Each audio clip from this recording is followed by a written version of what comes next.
What's up? Welcome back, breadcrumbs, to the lovely, lovely podcast that is Sandwich. In this podcast, we are movie watchers. We talk about movies and other things we've seen, mostly just movies. It's about our whole thing. Side tangents. I'm Cheese. And I'm Meat.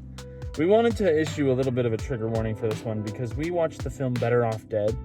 And in this film, the main character, Lane Meyer, decides after a horrible breakup that he doesn't want to live anymore. So he decides to try various ways to kill himself. And that's why we wanted to issue the trigger warning, so that if anyone listening out there doesn't really like to listen to suicidal stuff, then maybe skip this one. We won't be upset at all. Or offended in any way, because we totally understand. But with that, let's get right into it. Starting right off the bat with director Savage Steve Holland, which I didn't think I would know anything that he would have directed or wrote a screenplay for, but, I mean, did you ever watch Legally Blonde? The third, it was a spin-off movie from Legally Blonde. There's Legally Blonde 2, Red, White, and Blue, whatever, where she becomes a congresswoman, and then Legally Blondes, which is a spin-off where Ella Wood's cousins also kind of go through the same... but it's like in an academy, but they're lawful students or... I've never seen Legally Blonde. Oh my gosh.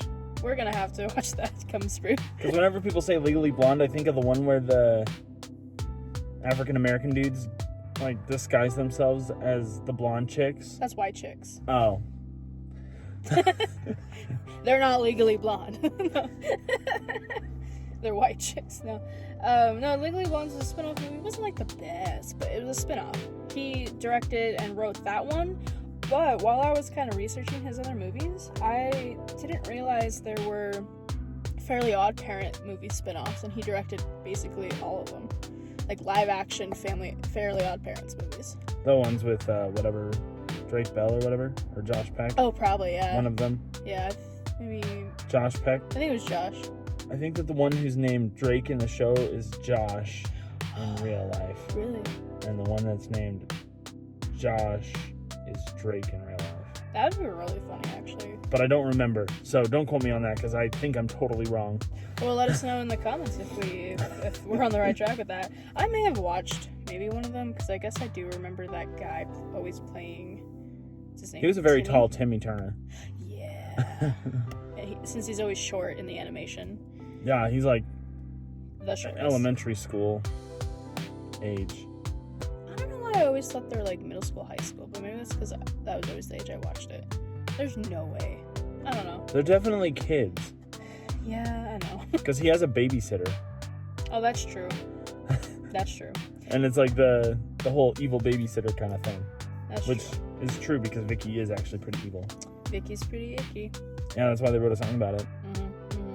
But did you know any other movies that Steve Holland directed? Nope. Now, we were kind of talking about this before we started recording, but as for actors, it seems we're on the same boat of only knowing two. And that being our star, the one and only John Cusack, who I personally love him in 2012, 1408, Hot Tub Time Machine, Anastasia, and Igor. Do you recognize any of those movies? I've heard of most of them. Igor was a good one, because when I was... 1924 is the one that I don't know. I said 1408. Oh, yeah, whatever. 1924. Igor was one of my favorites, because when I was young, I got really passionate and almost became a theatrical activist, because they tried to ban that movie in the United States, because for some odd reason it just wasn't passing... You mean the animated film, right? Yeah, Igor. That doesn't make any sense. Bro, I was so connected with... I couldn't look up anything because I didn't know how to use the internet. I was in tune with the fact that this movie was banned, and I couldn't watch it a lot when I was young. And it finally is not banned, obviously. But there was a while you could not watch it. I thought it was terrible. And then the other actor we have is Chris Armstrong, who I swear I've seen him in more than I've listed, but Revenge of the Nerds, Dodgeball, and the American Pie series. He's also a character in Supernatural. Oh yeah, I did see Supernatural, but I couldn't remember. He's like that weird guy. There's so who's many actually weird an guys. angel. You probably haven't gotten that far. I probably haven't. I don't think I've gone past. They call him like season 5. Megatron or something like that. Oh, actually, maybe I have because that.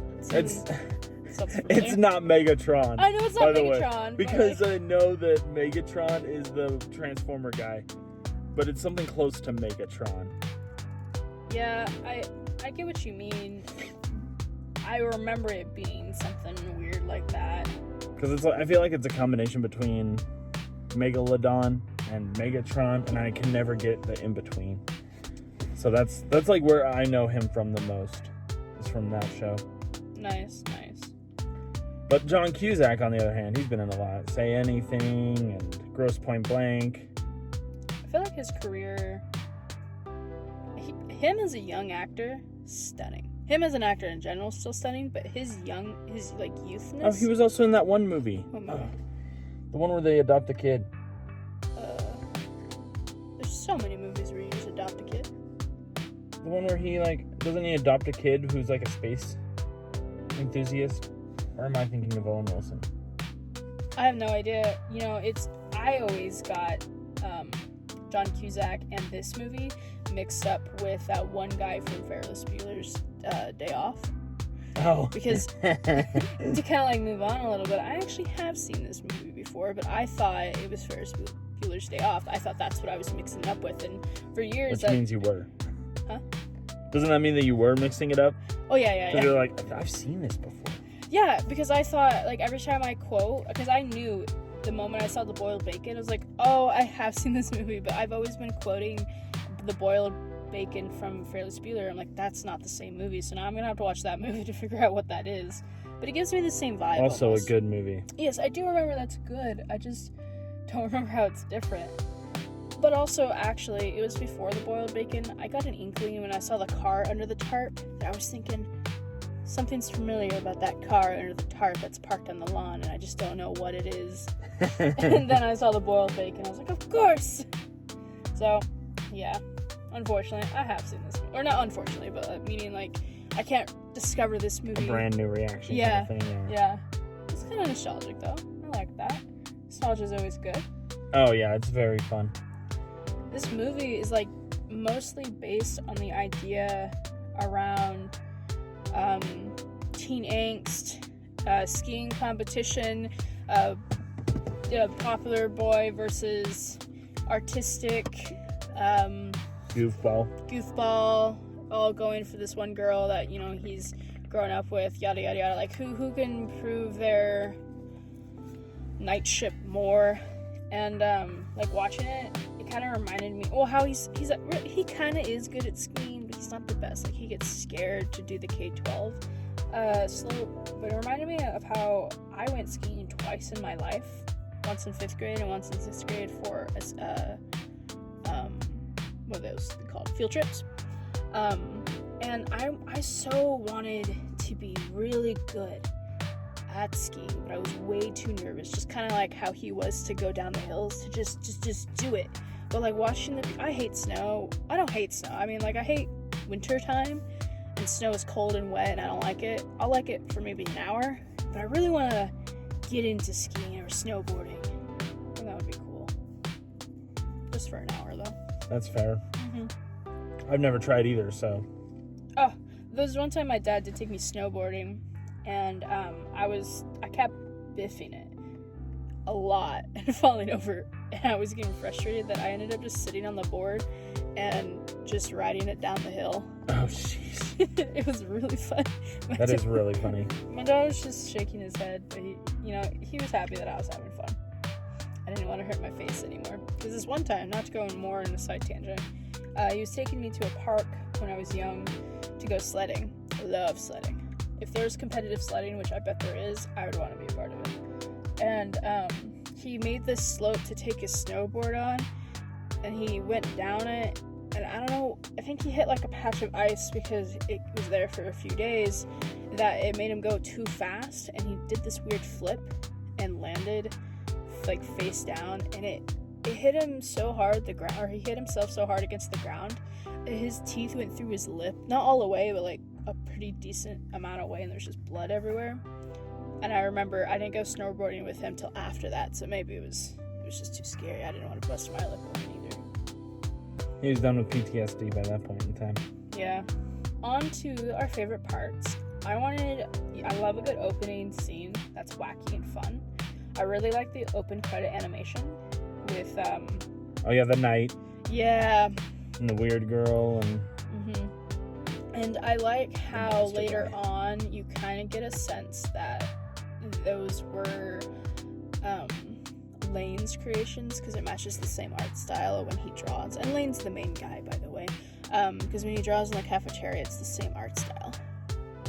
So it's like insinuating that that's his, like... Maybe he's the knight in shining armor. Maybe it's probably very symbolic. I think what I always forgot about this movie is how obsessed he is with Beth. Which, you know, they put it in such a highlight where he's, like, in love with this girl and, like, she broke his heart. But, I mean, I don't know. I was never so obsessed with someone that I would have, like, pictures everywhere. Oh, yeah, he is, like, obsessed. To the point where it's crazy, yeah. He has photos everywhere on his wall, spread across his headboard, and then sleeps with a portrait of her. And the hangers. Oh my, no, the hangers was that was like, I thought it was weird before, but yeah, you go into his closet, it's dark, you turn on the light, and there's a bunch of black and white photos that are attached to the hangers so that all his clothes are worn by her. Which, now that I say that out loud, it never sat as deep in an oddity as thinking, like, she's wearing his clothes. Like, that's probably, like, the creepiness or, like, the effect he wanted. It's just... I love how oblivious his mom is about it, though.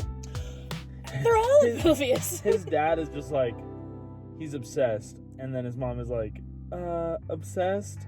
Really? And then it, like, pans to the closet. The closet. Yeah. Well, the mom is also on a different level. Yeah.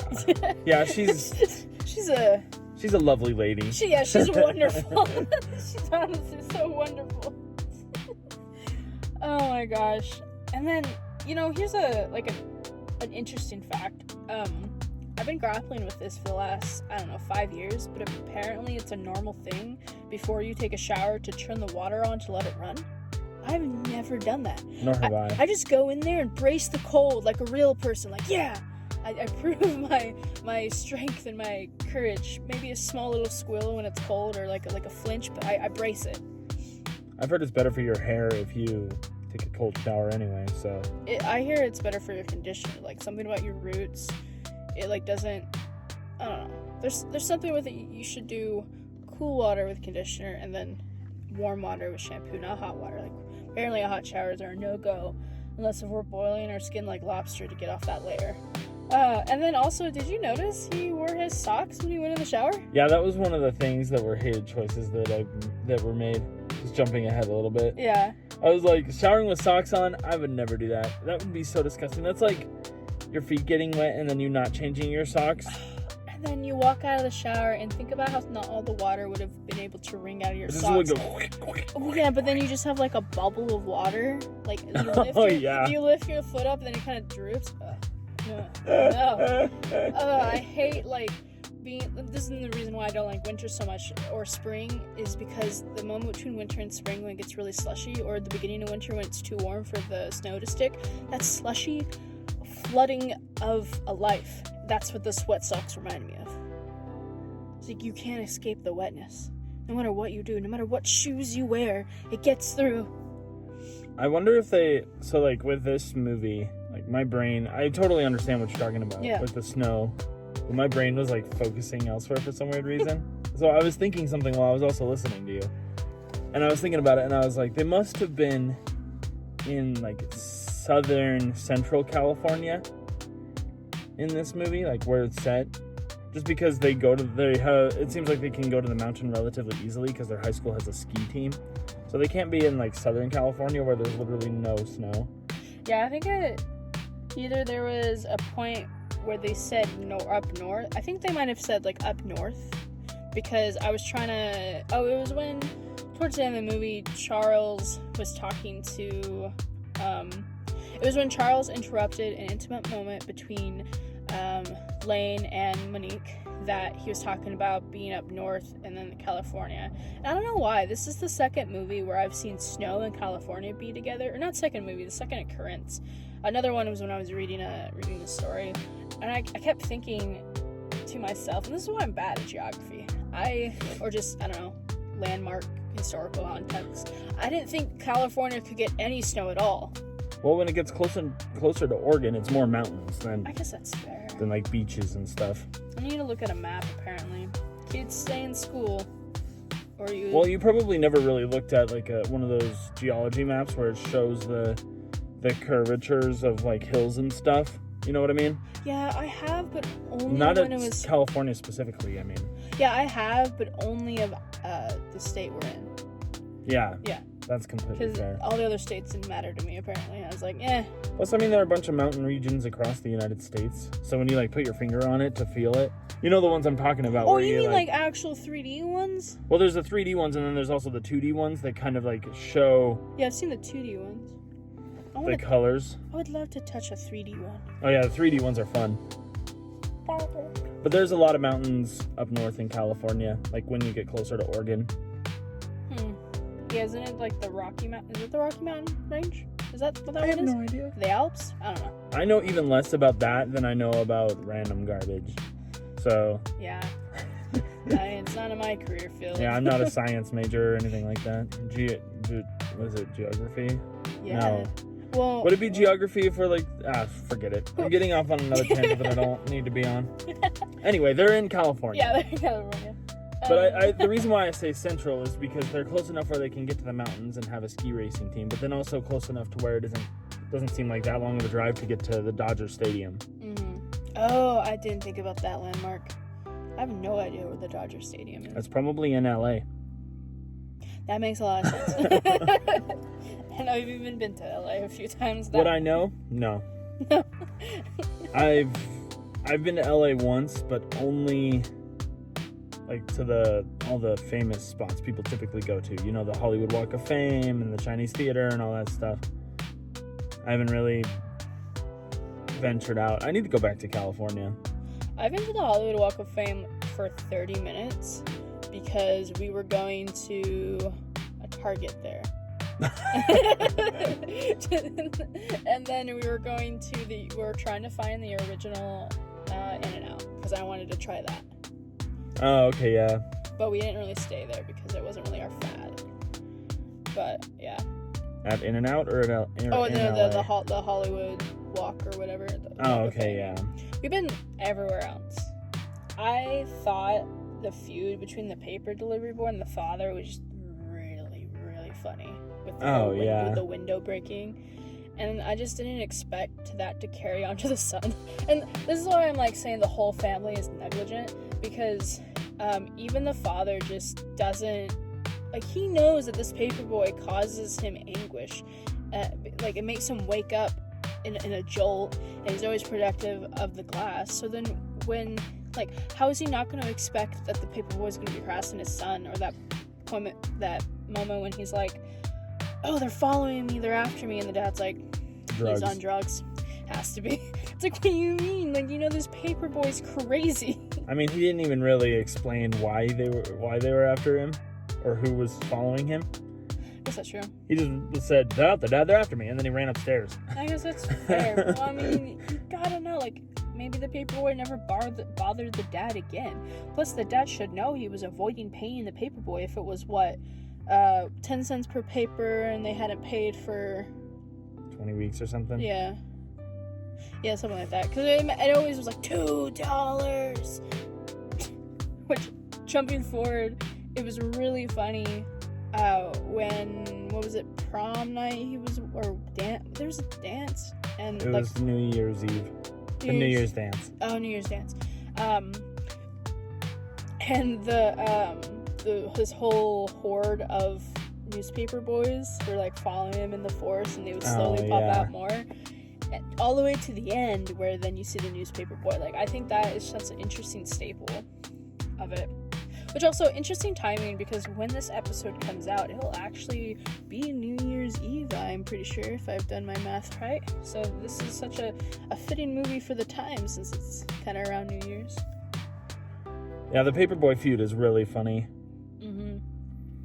This whole movie is just really funny. It's got a lot of interesting, quirky bits that maybe don't all align together, which they don't have to. It's just the idea of a crazy, unhinged family, you know? A couple of the jokes didn't age too well, but for the most part, I was just like, this movie seems pretty timeless overall. Yeah, I'll get more into that later. I got some silly... I got some opinions. I probably, like, the one thing that I was like, with the Paperboy feud, the one where I was just like, okay, maybe that was a little too far, was when he drove him through the Alps or the snowy hill? No, through the car wash. Oh my gosh, yes! I was like, that kid is probably dead. What about the part where he literally goes over the edge of the cliff and you see him falling for a really long time? People survived long falls like He's that. a little kid. He landed in snow. I don't even confirm if he did live because there's Yeah, so many other paper boys. It could have been any other paper boy. He woke up and he went, oh, $2. And then he was riding the bike towards him while they were in Dodger Stadium. You don't know if that's the same paper boy. It is. You don't know gotta that? be. No, I think that kid If died. that kid is willing to fly off of a cliff to get $2, he's willing to ride his bike all the way to Southern California to get $2. No, that kid's dead. I really like the car race scenario thing too. Oh yeah, the Asian brothers Yeah. that I learned are Japanese, so that's fun. Did we learn that like towards the end, right, when he's explaining to Monique? The only reason why I knew is because of the fact that the subtitles said arguing in Japanese. Oh, I had my subtitles on too, but I didn't catch that. I did think it was interesting. I'm gonna say interesting, not funny. Interesting how that dynamic where Lane was talking with Monique about how the other brothers, one of them doesn't speak English just like you, and the other one only learned how to speak English from a sports channel or a sports show. And I thought that makes sense. So how he's speaking but at the same time. What is going on? Like, what do they do all day? Probably just watch sports. Probably. I mean, it would have been really cool to see them in school and be integrated into like everyday, like social groups. Yeah, like when in that math class, which boy, we'll get to that too, where the four of them go up. It would have been kind of cool to see those brothers then start announcing like what's going on, just for like a small tidbit. It would have been great structuralism throughout the movie. Oh yeah. But you know, that may be like an early 2000s motive. Yeah, the whole setup that we needed was the fact that they were two brothers who loved to race because they watched Wild World of Sports, and for some weird reason they kept antagonizing him. Yeah. Him specifically, not everybody, it's just him. The fact too that the first times that they race, he managed to hit the same guy, whether it was forwards or backwards, who ended up being his boss, which I don't know why. I feel like the first few times I've watched this, I've always blacked out the moment where he worked at... You just have too much anxiety over working at a fast food restaurant. Apparently that's why. I'm like, I can't do it. But I don't know, I just never remembered the part where he's working at the burger joint. I mean, because that was just... I mean, I know that's how things ran back then, like literally, but ugh. Oh yeah. The grossest thing to me is when the dude dips his fake teeth into his coffee. Oh my gosh. Yeah, and I think that was Lane's. I thought that was Lane's like soda drink or something. No, the guy brought it in. Okay. And then he just left his cigar in the raw meat, and I was like, oh, that's fun. Just needed to get that little flavor. He'll come back for it later. I guess it makes me feel like 2% better that was the boss's coffee, because I thought that was Lane's drink, and I'm like, you butt wife. Well, with the way this movie went, I would assume that it would make sense if you thought that was Lane's drink for all these years, because the dude gets antagonized this entire movie. Yeah. Like, it's kind of... I'm just gonna say this now, so sorry. Don't ever kill yourself. It's not worth it. I think it's silly that all this random stuff is happening to him, and the one reason, and maybe this is like part of the joke of the movie, is the fact that like all this random stuff happens to him. He hits his boss, and all these kids at school hate him, and all this random stuff happens with him. And yet, the only reason that this man wants to find a way to kill himself is that so his ex can notice him. Yeah, I get you. The first half of the movie, because it was interesting when Monique said, oh, you're doing that, like any man who would kill himself to get a woman's attention, blah, blah, blah, blah. I feel like the first half of the movie, I never got the idea that he was getting attention from the woman. I saw it as, yeah, he had a lot of crap that happens to him, and Beth was like the one thing he was holding on to. Probably holding on to a point where he became super obsessive because he needed to surround himself. I'm psychoanalyzing, but he wanted to surround himself with the only thing that was good in his life to feel sane, which probably excused the obsessive behavior. He normalized it. And then when, like, she was taken away, she, like, shattered his heart. Well, everything just wasn't worth keeping it up, because obviously how he was bullied and scrutinized and like attacked it hadn't just started after that. It had been there for a while, most likely. So he definitely stands out. Yeah. So of course, you know, he's gonna keep trying these attempts with that state he's in. But yeah, I never thought it was to get a woman's attention. And also, being as someone who is more familiar with suicidal topics, it's always, when I was younger, there was this phrase people would say to people who are suicidal to try to make them not commit suicide. And the phrase was, quit being selfish. You're just going to make it harder on everyone around you. And sure, those people might mean it in a good heart standing, but the last thing you want to do is say your choices are gonna create more of a burden when that person's already gonna feel like they're a burden.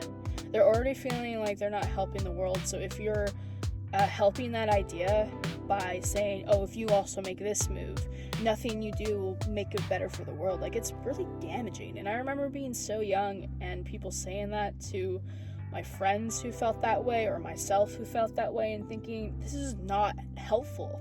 And that same thought is like, you're doing it for attention. I know that's not like the message they're going for. They wanted to make it a little bit romantic, but you know, since we're kind of talking about the ideas of this movie doesn't age well, is that was the scope back then, is like that, because mental health really wasn't nurtured. Yeah. Like nowadays, if that was happening, it wouldn't be like, oh, you're trying to get attention, because that's very damaging. But in this scope, this movie as itself is trying to be so harmless about it. And, you know, watching this, I mean, I probably watched this in 2005. That was probably the earliest I watched this movie. That same idea, I thought it was harmless. But as I got older, you know, or just watching it today, it gets unfolded, where you realize what things should and shouldn't be okay now. But it's interesting to see where we were back then and where we are now. Yeah. So I thought that was kind of interesting, because I never got that vibe watching it recently, that it was for attention, but I probably would have thought that when I watched this the very first time, or the very first few times. I like it when language is so well, not languages in foreign languages, but just how speech is used to trick the audience, because sometimes movies that are older usually don't have a great script to it. But when Beth is on the phone, and I don't know what friend she speaks, just one of her like girl best friends, she's speaking to her friend and she's talking about a boy, you know. And this is before we learn about Stalin. Roy. Yeah. Is his name Roy Stalin or something like that? Yeah. This is before we learned about him, and this is right after we see Lane be so excited to see Beth, to take her to the slopes, yada yada yada, and we hear her say, oh yeah, he's K-12, of course I'll go out with him if he asked. And that kind of builds the idea of, you know, we already know that Beth and Lane grew up together, so probably they went to school K-12. So the tricky on speech is that we kind of insinuate she's talking about Lane, especially since she's looking at his photo, and then you hear the friend say, what about Lane, or whatever, and she's like, oh, Lane, well, I'll just let him down. I'll just let him down easy. And then the whatever, she switches the photo, and then it jumps to the Stalin guy at the K-12 danger sign. So it's kind of funny how they trick us into thinking, or just the setup of words is so perfect where it could mean two different things, but it's like the same verbiage. I thought that was really cool. Stalin, he's an interesting character. He's like the perfect villain, because he's just popular enough that no one really messes with him. Everyone he talks to is not confident enough to stand up against him, except Lane eventually does, but he kind of regrets it. But it's cool that the whole school kind of supports him. So it's like an awesome... Supports Lane. Yeah, supports Lane, like, wanting to challenge him, which is really cool. That's how you know this Roy Stalin kid is just such a prick, I guess, that everyone hates him. But it'd be one of those things where behind the scenes he like wedgies people and shoves them in lockers and swirlies them. 100%. But then he's just like, hey, I'm the ski guy, hey! Or he makes his, like, close followers do it to not get his hands dirty. And I feel like his close followers are only his followers because they fear him enough. They want to be his, you want to be closer to your enemy because, you don't get attacked that way. And, like, that power dynamic, perfect high school villain. Perfect high school villain. And he's so smooth with his words, especially when he meets Lane for the first time. He says, I see we desire one thing in common or something like that. And they both look at Beth, but Beth's not looking up. And then instantly Stalin's like, skiing or something like that. Yeah. He's so smooth about that. He sees that Lane is threatened and he slides in for the kill. And I don't know if truly that he wanted Beth because he wanted Beth, or if he wanted Beth because Lane wanted Beth, Like, that dynamic? It just feels so perfect. Like, I bet Stalin could think he could have anyone, and he probably could have anyone, but right now he's interested in having this one person that someone else has, just to take them for fun. Yeah, it's a goofy dynamic that I'm sure that people have used in the past. Just people in general. I'm sure that there's some story out there where it's like, oh, I was so smooth, I could pull a girl out from under a different guy. Yeah. I mean, honestly. Like, okay, she wasn't that into him anyway. Yeah, I mean, she was into power, Beth, because instantly she was ready to turn him away when Lane could race down that hill. Which, oh, yeah. Bad on her character. The next point I had was when we kind of learn about this Charles, was it Charles DeMay? Was this Damar. Do you think that's his full first name? Or do you think that's his first and last name? Or like first and last name. Okay. What an interesting first name, though, Some of them are... Charles. No, Charles DeMar. Like, what if that was his whole first name, Oh, yeah, that'd be crazy. Ironically, his character kind of reminded me of Scrooge with how he was dressed up. Maybe not, like, the grumpiness, but... Top hat. Yeah, the top hat, the scarf, and the first... Scraggly hair. And the first few lines, he seems more like... about it. Off his what's the phrase? When you're wacky, you're like off. Off his rocker. Yeah, off. Okay, so I didn't want to say that because I thought that was the wrong one. But yeah, he's a little off his rocker. Like there's a scene where he snorts snow because he's so convinced it's pure cocaine, and he just snorts it, which you can obviously see at the close-up that he does. None of it goes away, so he didn't snort any of it. Which obviously good, because I don't think anyone should be putting anything up their nose. Unless if it's saline. Dude snorts basically everything, though. Yeah, he explains how he can't get drugs where he's at. Which is a bad idea, because, I found out that snorting stuff, it goes right into your lungs. I thought it went into your brain. Your lungs make sense, though. I bet some of it could go to your brain, because isn't there, like... Egyptians used to take pieces of your brain out through your nose. That's true. Well, but it's a bigger opening for your lungs. Probably. I have no idea. I'm not a scientist. We're not a lot of things. So don't don't snort anything. First off, don't snort anything. Unless if it's saline. Do it, and if you're going to do it responsibly. Yes. And then also, we're not doctors, so I know nothing about the human body. I just know that the nose is connected to the lungs because that's how I breathe. Yeah. And I know that it's connected to the brain. It's because Egyptians, I guess. That's a staple in my brain is that, when they mummify you, they take pieces of brain through your nose. But this dude snorts everything. The reason why I was concerned is because he snorts Jello. And I'm like, gosh. I don't think that goes to your stomach. No. I forgot about that part. Actually, I think I did write it down though, because I thought it was weird, because then he tries to give it to Monique. Just snorting Jello. Oh yeah, when he's like... he snorts it and then offers it.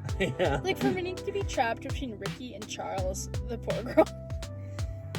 Oh, gosh. And then the weird nerd blonde kids who are sitting the dyed-haired kids that are sitting next to Lane also look disgusted by it. Yeah, 100%. There's just so much going on in that cafeteria.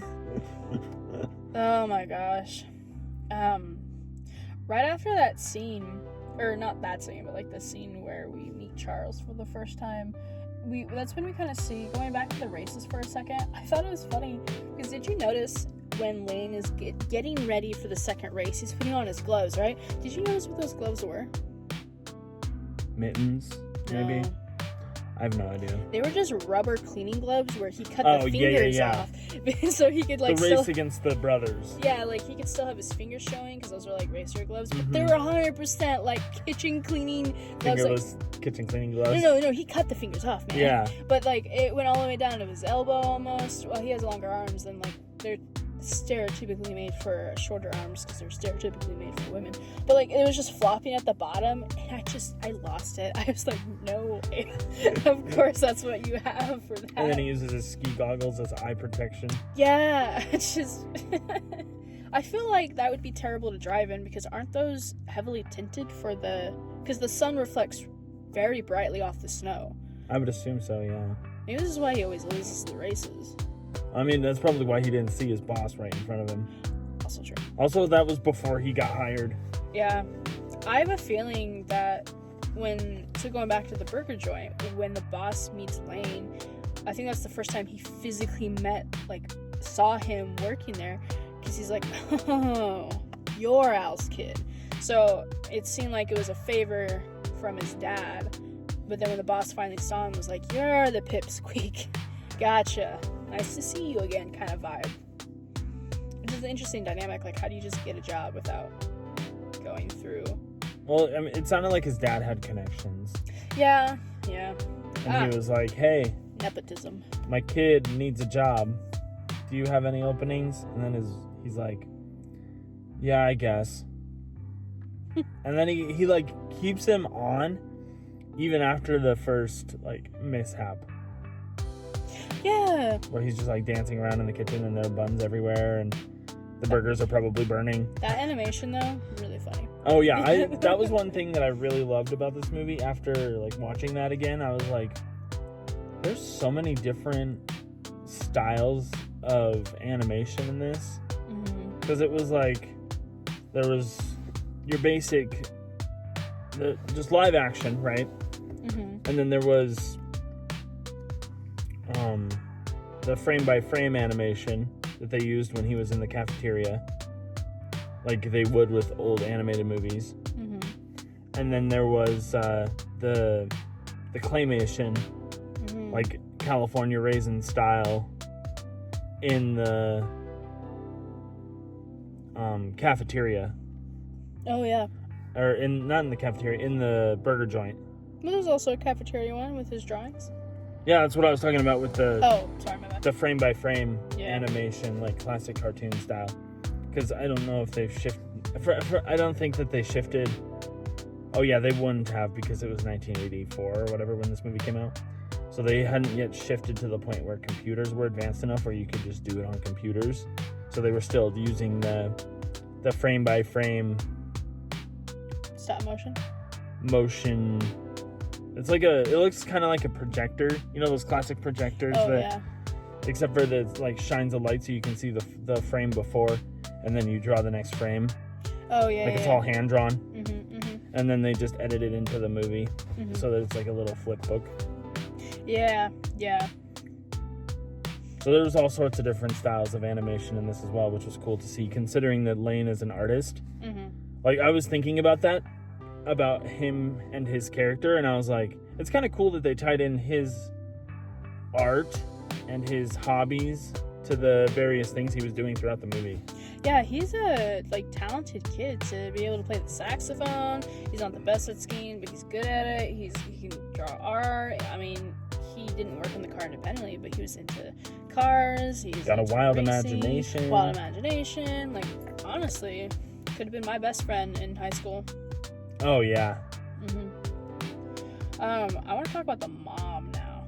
Definitely, I really don't know about her. I kept thinking, like, should we call someone? I mean, my favorite part about her, like, overall, is the Christmas time, because she's got that little, like, reindeer costume.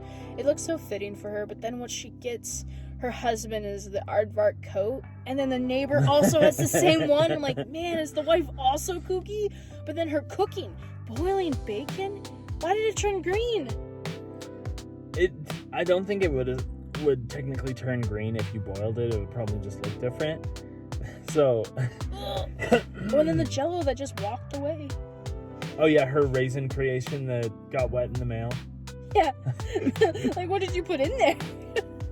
I don't know, just like anything and everything about her, just being nonchalant about her youngest son, being like, oh yeah, he really wanted the little coupon thingies, and just being like, letting it be okay that the son cut open these boxes and then put them back in the cupboard, and the dad gets really mad about the cereal spilling everywhere.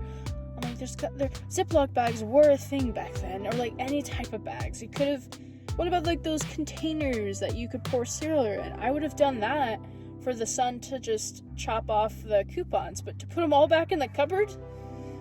Crazy.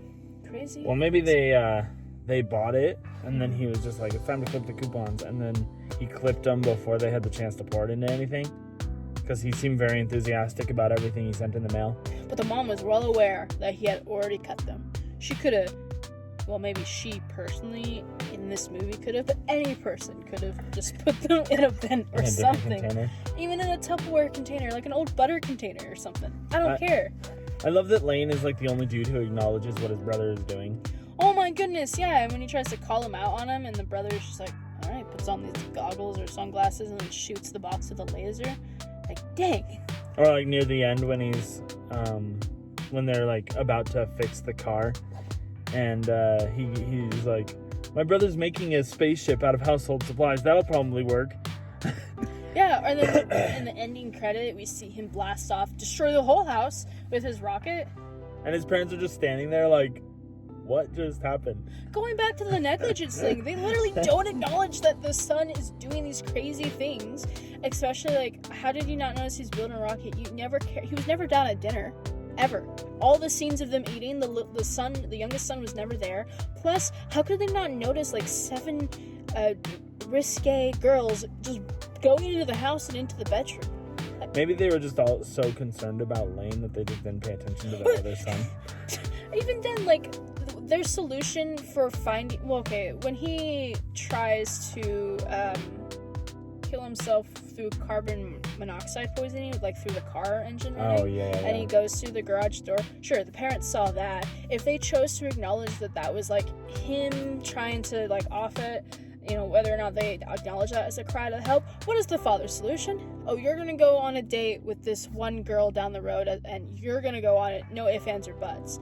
Like, how is that? Sure, to get over Beth, but, like, spend time with your son. Maybe there's, like, an issue where you're not spending time with them when you ever spend time, besides you force him to talk to him. Like, there's, like, a lot of weird dynamics that are sadly too commonly seen in other families, which is probably the way they're going with it. Mm-hmm. But why was the solution to force him to go on a date with someone who neither of them wanted to go on a date? Which it was really funny how she went through the whole, I forget her name, but she went through the whole idea. Joanne Greenwald. Yes. She went through the whole process of, like, okay, if you take me out to dinner, like, this is what the price would be. I'm definitely would have gotten 2 desserts. So add that total, blah, blah, blah, split it in half, you owe me this much. I mean, that's pretty awesome. Oh, yeah. That was kind of funny. Then they don't have to, like, torture themselves to both go on it. But, geez. Going back to the brother, I realized in this movie that he, like, watching it this time, because I've seen this movie 1,000 times, I realized this time that the brother might be a nod to Leave It to Beaver. Because the kid is named Badger. Oh, right. And I was like, man, these parents really just named their kid Badger. Yeah. And in Leave It to Beaver, the kid's name is Beaver. Or, like, that's, like, a nickname or whatever. Is he as crazy scientifically? No, he just, like, gets up to a lot of antics. A lot of, like, Dennis the Menace. Oh. But I was just like, maybe that's a nod because of the fact that his name is literally Badger. And I can't think of another person in the history of humanity who would ever name their kid Badger. Because that's not really an animal that you'd want to be named after. Probably not. That makes sense, though. I didn't think about that. I also, kind of going back to the idea of the youngest son cutting coupons, when Lane was feeding the cat, I thought it was outrageous that the cat chow was kept in the same cupboard, or at least a higher. Yeah, like I would never do that. I don't know. I always put it at a lower standing because like chemicals go under the sink and like pet supplies will go down below because cooking supplies are up above. But then also here's the issue with that too. It proved my point because when he fed the cat, he was so in tune with about Beth and whatnot that he poured himself a bowl of cat chow. And he almost ate it. Yeah. Luckily, the paper kid saved him. Oh, yes, from the that paper kid. Embarrassment. I think it just would have been disgusting. I bet he wouldn't even reacted. I totally bet you if he did eat a spoonful of it, it would have been nothing. It would have been fine. I'm glad that they didn't do that they didn't make him eat the cat stuff. Anytime where they eat something in a movie that I'm like, I would not want to put that in my mouth. I think back to Willy Wonka. Because I don't know if you know this about Willy Wonka, but you remember that scene when he, like, takes a sip out of that little cup and then takes a bite of the cup? I don't think I remember that. Well, there's a scene in Willy Wonka where he's, like, singing and then he sits down and he, like, drinks from a cup and then he eats a part of the cup. The actor... I can't remember his name. Is this I the love original him. one? Yeah, the original one. Okay. The actor, that cup was made of wax, and he was just eating the wax. And then, guess how many takes it took? Oh my gosh, 12? I think it took more than that, Oh my if I remember goodness. right. And so he was just eating all this wax, and so his body did not agree with him for the next couple of days. Well, could they not just like... Well, they wanted it to be real. I know, but like, I mean... And so I'm really grateful that he did not eat the cat food. Because there's other instances in film where there have been things that have been eaten that I'm like, did they actually eat that? Movies back then were really terrible. Like, even farther back with your original Wizard of Oz, like the paint that they would put on the Wicked Witch, like gave her like a bad skin reaction. Oh, jeez. And then there was a scene, I don't know if it was snow like or body something. paint didn't exist back then or something? Well, there was the maybe chemical they're using the compound wrong in combination. it. Yeah, there's a chemical compound in it where it was like it's not meant to like be on the skin. And then there was a point where there was something like snowing. I don't know if it was snowing or whatever, but it was asbestos. And they all got really sick. Like I mean, look at the dark history of certain films. It's crazy. The math class. Now that was kind of like daydreaming, existential crisis. He didn't do his homework. And, everyone can relate to that. That was totally me, though, in high school. Yeah.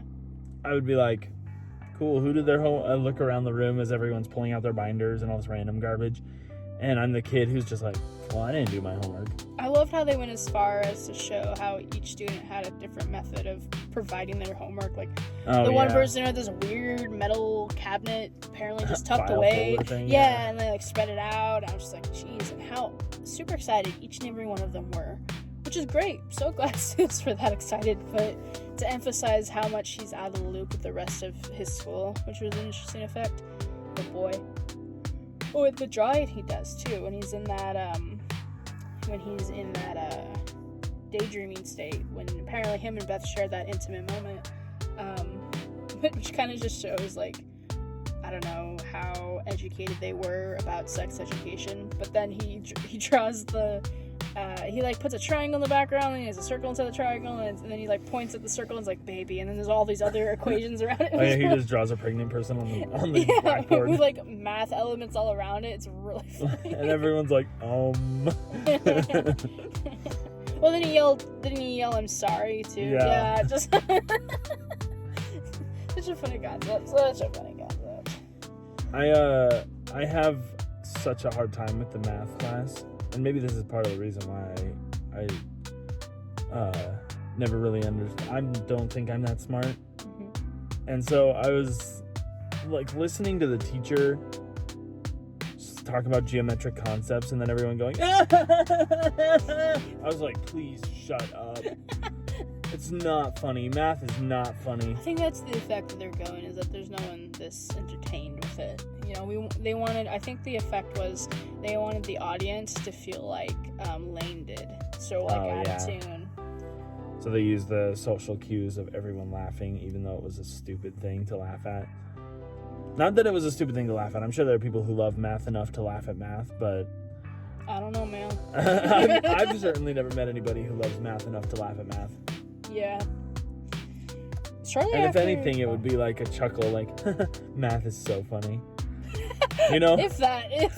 But, I get it. Like, maybe 1 or 2 students might say that, but the whole class? I don't know. Yeah. Well, then I think, like, shortly after that scene, too, or, like, part of the end of that scene, we have the math teacher, and, this gets spread out through the whole movie, where Lane gets asked by a bunch of different people that says, hey, I know you're not dating Beth anymore, is it okay if I take her out? And it's crazy concept for the teacher to ask that. And then we see the mailman, who's also probably not in high school, ask that. And then...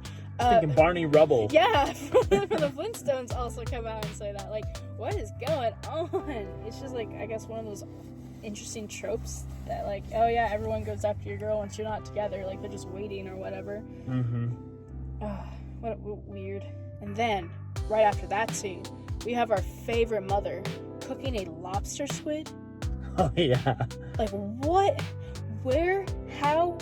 And is she okay? I'm coming back to it. Is she okay? One of my favorite things, though, that was kind of touched on in that scene, even though people don't really recognize it, is that one of the interesting things about cooking, not really lobster, but, like, I know that cooking, like, octopus and squid, it'll do this, where, like, it'll look like it's alive if you're boiling it, just because of the fact that, there's something about the hot water that makes the nerves, like, do that, where it just kind of flops around. But I don't think it flops around that crazily, which is why I love it so much, because I was just like, her food is literally coming alive.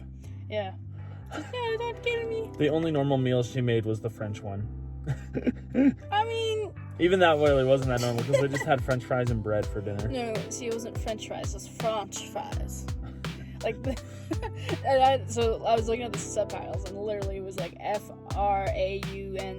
I'm like, man, why do you have to, what is the, I guess she was trying to do an accent, but even that wasn't normal, because there's French fries, French dressing, which I have no idea what that is. Is it, like, I think it's close to onion? Italian dressing. Oh, okay. I don't know. And then French bread. Like, yeah. Like, what bread and French fries is like the... I mean, girl dinner, but, like, what's going on? Most normal dinner. Oh my gosh. And then, of course, we have the scene where Ricky's mom, like, nonchalantly, because, Lane is just bringing his, he was about to do another attempt, so he just brings his little, what do you think that liquid was? Paint thinner? The pink liquid that had, like, a gloss? Oh, it was primer. Primer, okay. He's just carrying around this mason jar of primer. And Ricky's mom is like, oh, okay, wine or whatever. Like, I don't know why. Yeah. She's just she thinks it's liquor or something. Yeah, or moonshine, and she just pours and drinks the whole cup. Yeah. And then goes to light a cigarette, and she, like, blows up. I couldn't... Smith, no, wait. Yeah, I couldn't remember if she died, but no, it makes sense that her like, mouth, I don't know. I mean, her mouth's bandaged in a certain way that kind of suggests... I mean, I would think at least... It probably at least destroyed her jaw. Yeah, I was going to say dislocated her jaw, but she would be in a different ravage. But again, this is the 80s.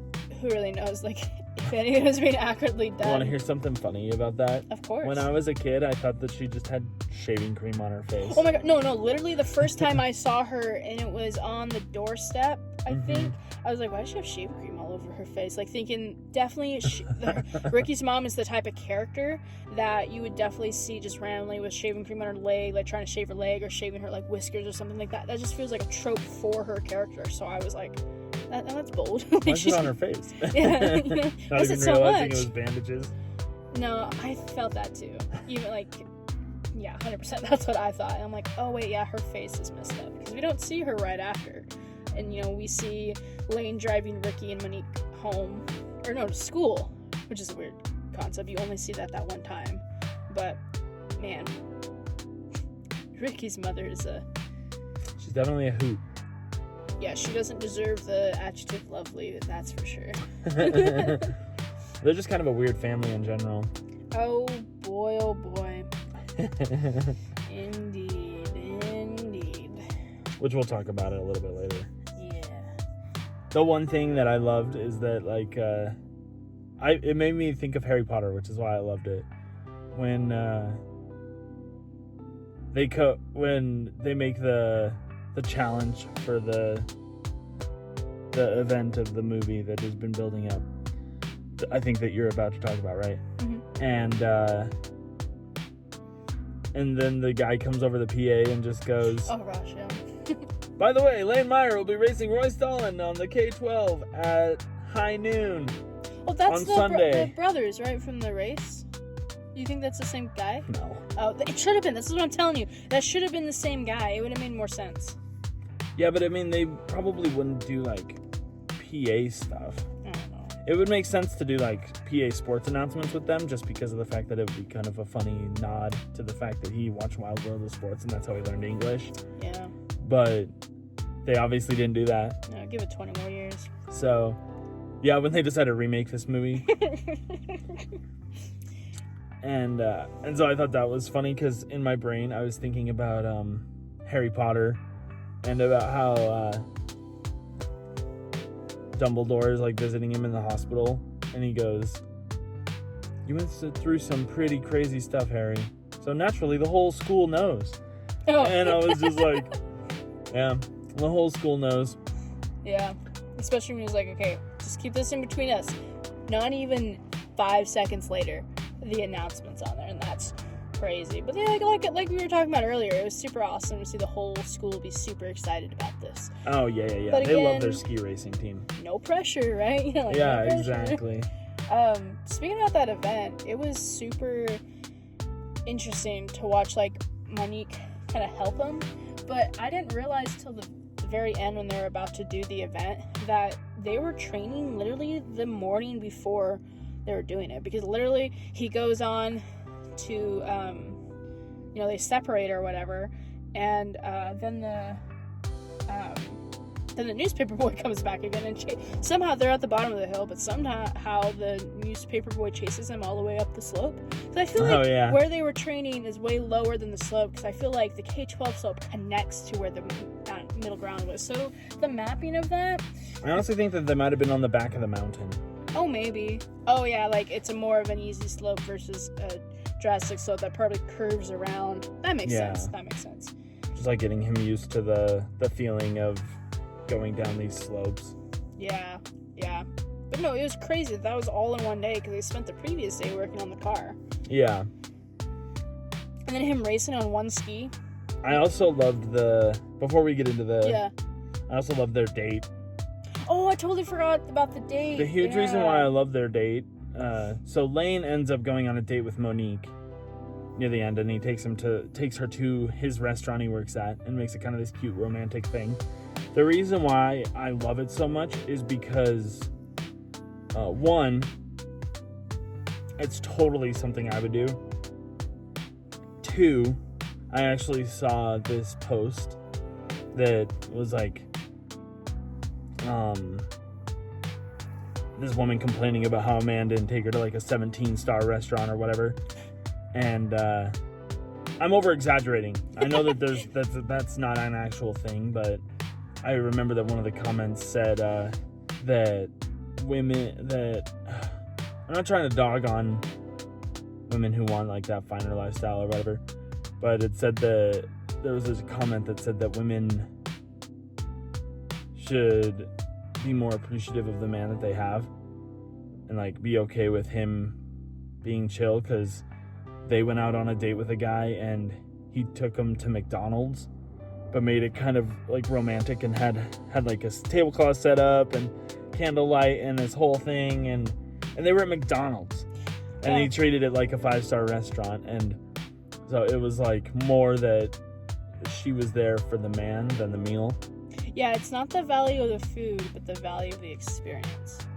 Yeah, exactly. And I was just like, just be yourself, because that's, if you're not with a partner who respects you for who you are, then I don't know. I'm really bad at giving dating advice, so don't listen to me if you I don't know what to say. I just like the idea that people can enjoy life a lot more if they're with a partner who respects them for who they are and appreciates what they do, even if it's silly and weird. 100%. Like Lane. I don't, like, most of the people in the movie wouldn't see anything in him in terms of, like, dating quality. Like, most of the people think he's gross or weird or whatever. And Monique is just, like, kind of into him. Mm-hmm. And then he does all this goofy stuff, and she's still like, yeah, he's so cool. You know, like, I feel like if you were talking to Monique versus Beth about Lane, they'd have a very different scale on what... Right. Because she's just fine with him being a total dork in the middle of school.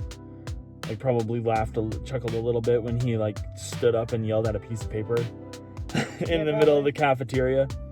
And I was like, that cool nod where he asked her out on a date and they went to the restaurant and they had TV dinners that he got for Christmas. Hey, at least it wasn't the burgers. Like, I was thinking that he was going to make her the burgers, which, I don't know. I probably wouldn't eat them. But yeah, no, the TV dinners, beautiful.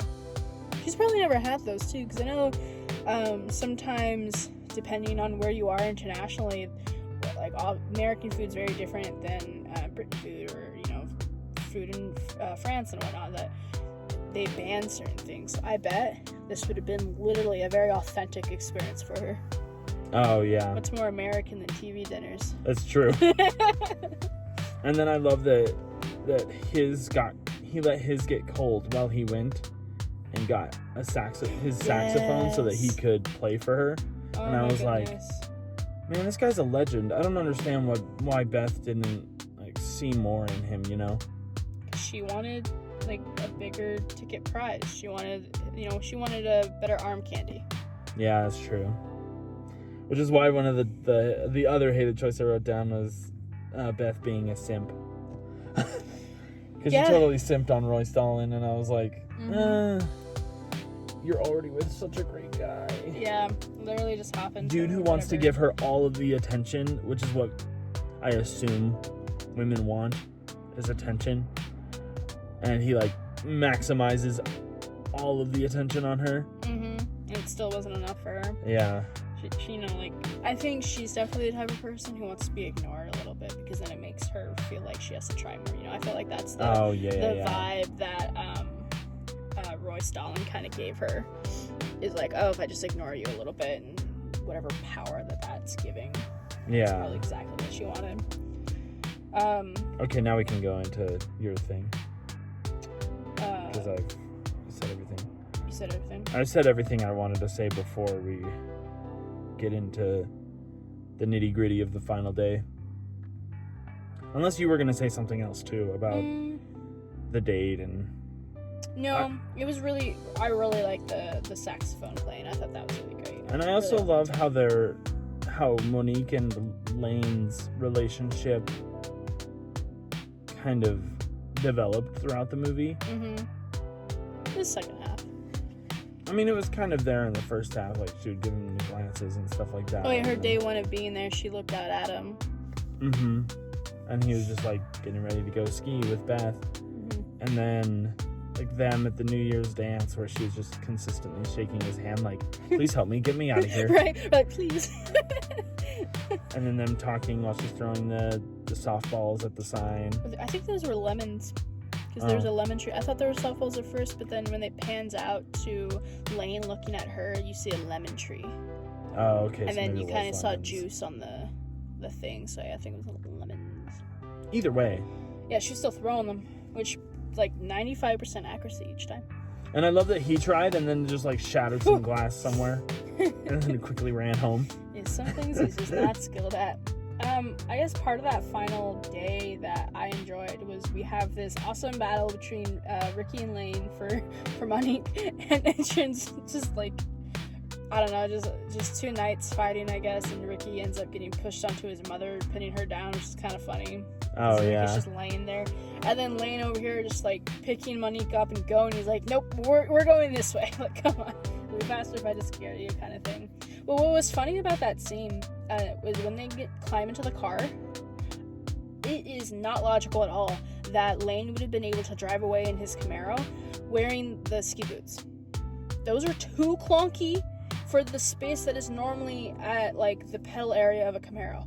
There ain't no way. Plus, you don't have reaction time for the brake pedal. It's too wide. You're probably pressing both pedals. And then if there's a clutch, you're screwed. And Which there probably was, because it was Probably, 1980s. Mm-hmm.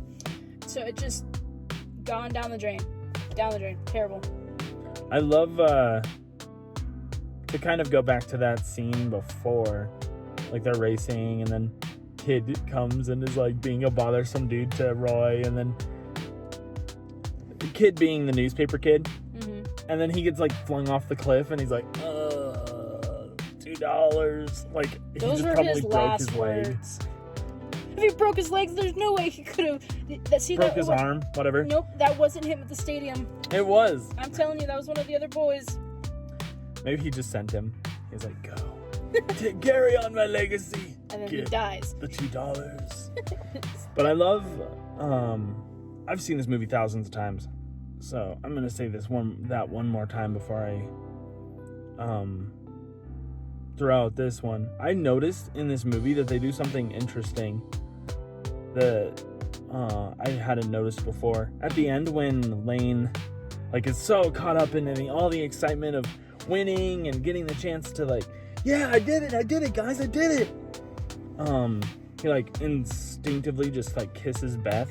Oh, right, yeah. And then, and he's just like, oh, yeah. Like, and then he, like, pauses for a moment and is like, wait a sec. Like, he, like, looks at her in such a way where it, like, seemed like he paused for a moment and was like, wait, what did I just do? And then he looks up and starts looking around for Monique. Right, and then they ask him, like, how did you do it? And then he goes, language lessons. Which was such a silly answer. Cause, Yeah. I mean, I guess he's not wrong. But, Yeah, exactly. I mean, I don't know. That was a fundamental moment. Yeah, he's like, oh, this is what I was fighting for. And then he realizes that's not what I wanted at all. Yeah. Very wholesome. And I love the whole dynamic that, and I think that they played this very well, where they gave you a dynamic where Lane is supposed to be with Monique, and you can tell. Because, like, the way that he, like, flashes back in the beginning to when he first met Beth, like, actually, like, interacted with her, and he was, like, standing in a person's picnic. And so it was just, like, that was, like, the start of their relationship, whereas Monique felt trapped and just wanted someone to talk to because the Smiths were kind of weird and Ricky is sleazy and just wants someone to, like, some random woman to be there. He doesn't care who, he just wants someone. And she's just like, I'm not into that. And then they're, like, basically shoving her on him. No, yeah, jeez. And so it was, like, kind of cool to watch that relationship develop throughout the movie versus, hi, I'm Beth. Saw you stepped in that person's potatoes. Yeah. Oh my gosh. You know, Monique is just awesome. Oh, yeah. She is literally my one and only favorite character of this movie. She's so strong, especially, like, under her terrible captive situation. Like, she fixes Lane's car, she defends Lane, like, with that soda can. Like, is always there to, protect him. That, honestly, she is definitely wife material for Lane. 100%. And her wardrobe, I love it. I love her wardrobe. And I think she also represents, like, a type of woman that most men want. Is, like, totally chill with who you are and wants to be around you, and, you know, all this stuff that I'm sure they've had that, like, their characters had a happy marriage, and, you know, all this great stuff, you know? Or she's just like he'll do something goofy and she'll be like, oh, Lane.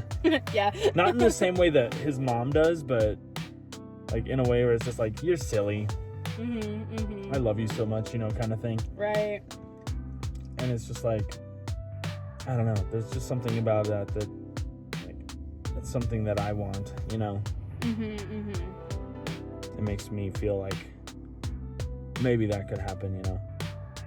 100%. It will. I promise you. Who are your favorite characters? I wrote down a bunch. Oh, dear. I started with Badger. Okay. Because I love that his name was Badger, and he just makes me laugh because he does all this random garbage that his parents don't notice. I love Charles DeMar because he snorts everything, and I think it's hilarious that he's like this dude who's just been in high school for 7.5 years. Oh, I didn't catch that. And he's like the main go-to like advice bro Crazy that is there for Lane Meyer, and he's like I think it's so funny because they nail like how high school is, because I know that there's everybody who has that friend who's kind of weird to everybody else, but for some weird reason they're your friend, and you're just like, I love this guy even though he's like the most weirdest kid on the planet. Like, dude brings a piglet in a jar to a math class. Yeah. And like Lane doesn't bat an eye at all. He's like, yeah, no, that's my best friend right there. Yeah. I love the Asian brothers because they're funny. I love the mom, Jenny Meyer. Oh yeah. Because she's just so aloof and just somehow manages to destroy every single meal that she makes. Yeah. I wrote Ricky, but I only like Ricky because of the fact that he's so goofy. Like, he's like the perfect like guy in the way where Lane can like sweep Monique off of her feet, but in just such a goofy way. I love Joanne Greenwald. I thought she was funny because it was again the date thing where she's like, I don't want to go out with you, but let's just say that we both paid half of the meal, and then he's just like, do you take checks? And she goes, sure. I love Johnny, which is the name of the newspaper kid, because I love how consistent he is with being determined to get the $2. Thought that was super funny. And then, of course, Monique. Ah, yes. I would have wrote down Lane, but I'm surprised you didn't. I just love him. Like, I felt like it was like goes without saying kind of thing. Like, he's one of my favorite protagonists in cinema history just because he like spans all of the emotions that I've had in my entire life. Then he should have definitely just been in there, man. You needed to like Here, highlight that. I'll edit him in. Yeah, there you go. Lane Meyer. The top dog. Because he's so goofy and funny, and it just is like one of those situations where I feel like I would watch this movie and be like, this dude's me. Where I feel like I'm kind of a loner, but then everybody is, for some weird reason, secretly rooting for me, you know? At least that's how I felt when I was a teenager. Well, that's like, great. I'm kind of lonely, but I think people are rooting for me, so I'll just go for whatever. That's great when movies make you feel something like that. Like that's generally the whole point. Even if it's a goofy movie in that way, or like even with the last episode with Son-in-Law, you know, it's definitely a goofy movie, but I bet a lot of people resonated with the main character, which I already forgot her name, but you know, like moving on to college and whatnot, and then dealing with separating your identity. Like, a lot of people can resonate with these movies, even if they are super goofy. Oh yeah, absolutely. But Monique. Yes, Monique what is a gem. unique for sure. What a gem. Especially since she had like the roughest situation of them all. Oh my goodness. Where she's like forced into this kind of psycho exchange program family. Yes. Where it's just like, if I was her, I would definitely call somebody and be like, I need a new family. Right? And I guess... Help me. I don't know, like, maybe the times back then you just couldn't do that. You'd be risk of being, like, sent back. But this is a perfect segue into, like, my most hated parts about this movie.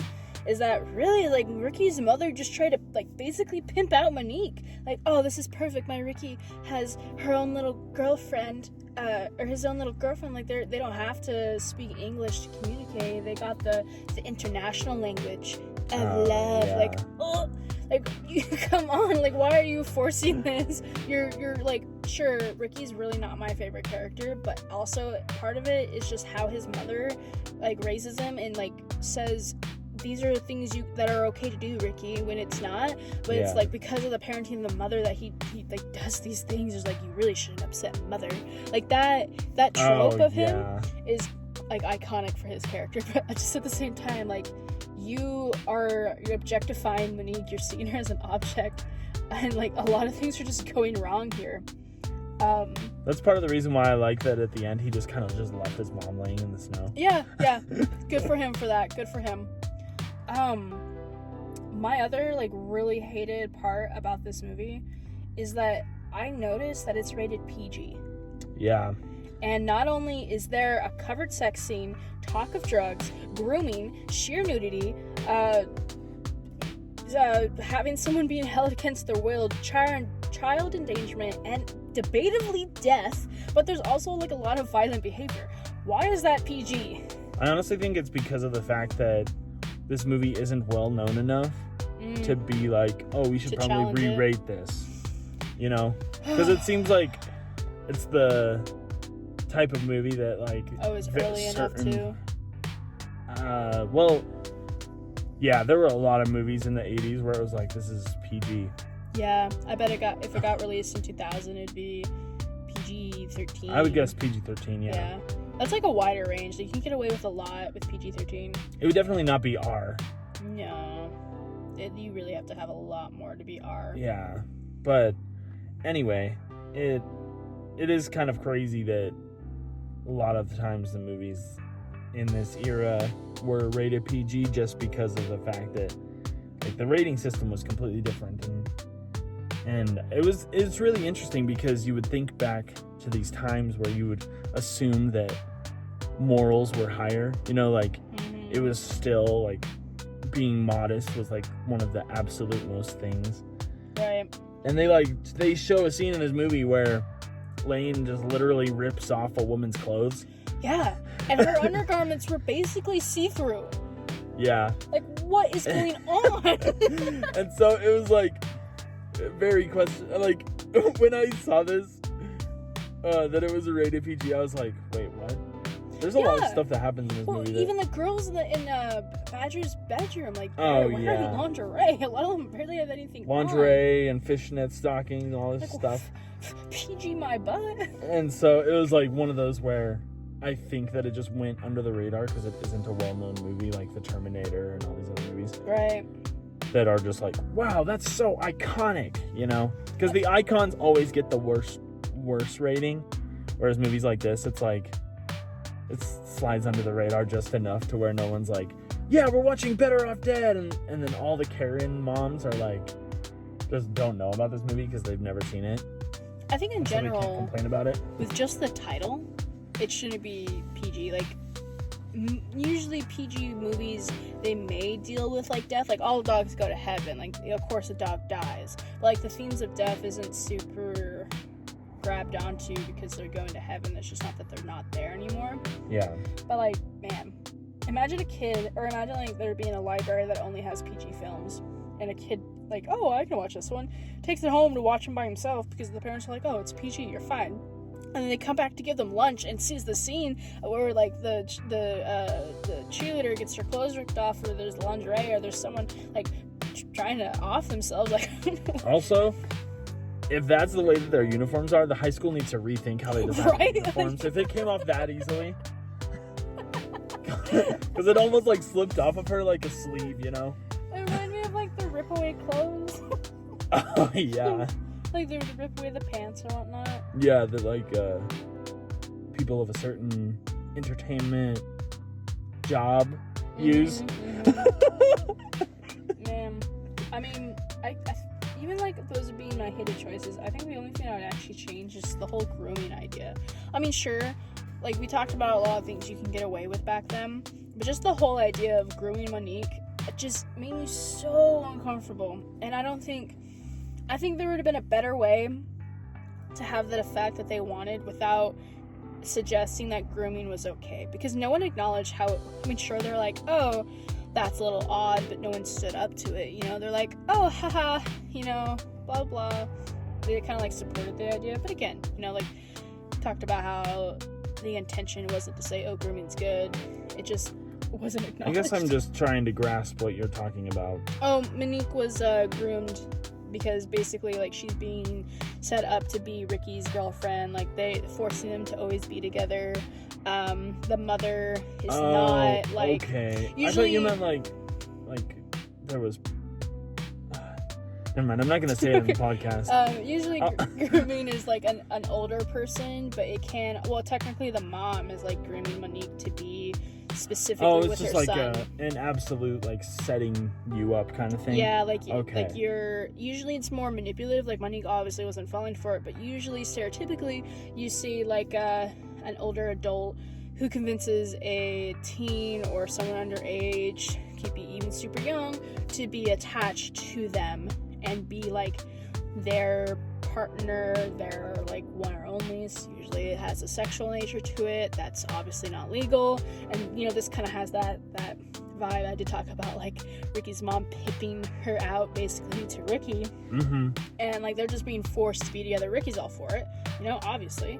But Monique, you know, is very uncomfortable. She doesn't seem like she can escape because Ricky's mom is on her case so often. And who knows what goes on in the house, especially when Ricky's in that robe and he gives that face to Lane. I'm just like, oh, here we go. Yeah, that was so weird. That was like the point where I was like, okay, she needs to get out of here. So I'm saying, like, I would change that whole ideal. You can still have the effect where, like, oh yeah, maybe Ricky's like just super in love with Monique. You can still have that effect without the grooming qualities. Like, please take that out. But again, different time. That's fine. And I mean, I'm sure that was something that actually like was happening at some point in time. 100%. Because I can't say this is a fact, but there's some families out there that would adopt for that specific reason, or would take on that international exchange student for that specific reason, and it's like that's not what the program is for.